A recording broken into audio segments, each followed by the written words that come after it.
Aujourd'hui, on ne dressera pas la tente, trop de vent. Mais la tempête de sable qui se lève ne décourage pas les élèves de l'Université du désert.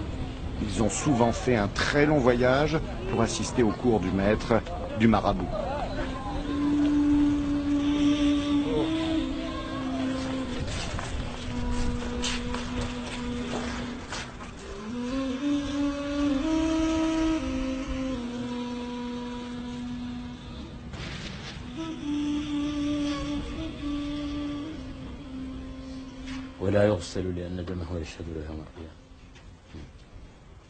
Ici, autour du sage, on apprend tout ce que l'on veut, les maths, les sciences, les langues, mais d'abord le Coran. Et la réputation de l'enseignement a largement dépassé les frontières de la Mauritanie. Quelques Occidentaux ont déjà fréquenté cette université du désert qui, auparavant, sillonnait le Sahara.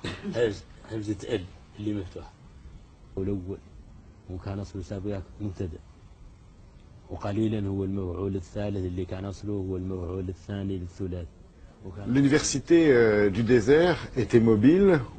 Qu'est-ce qui a changé depuis qu'elle s'est installée ici, depuis qu'elle s'est sédentarisée? C'est notre mode de vie qui a changé.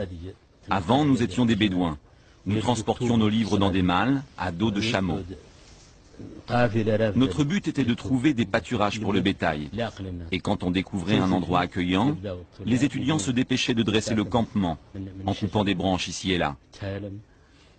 Et lorsqu'il n'y avait plus rien à manger, on se déplaçait ailleurs, au gré des transhumances. Ou bien on partait parce qu'on ne se sentait plus en sécurité. Aujourd'hui, le monde s'est sédentarisé, et nous faisons de même. Ça n'empêche pas qu'on puisse encore prendre la décision de nous déplacer pour quelque temps. Cette année, par exemple, on pourrait tout à fait partir dans l'Inchiri, au nord d'ici, et nous retrouver sous la tente. Vous le dites vous-même, les temps changent.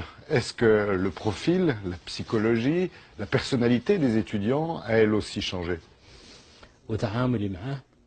Je considère qu'il est de mon devoir de leur enseigner l'équilibre dans ma manière de leur transmettre le savoir.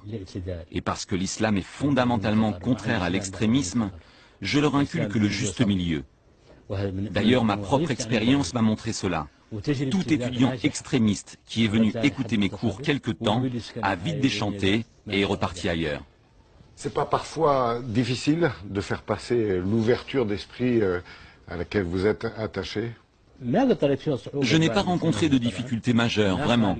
Mais naturellement, lorsque vous tentez de changer la nature de quelqu'un qui a vécu dans un certain milieu et qui en a tiré un idéal, vous devez faire face à quelques obstacles.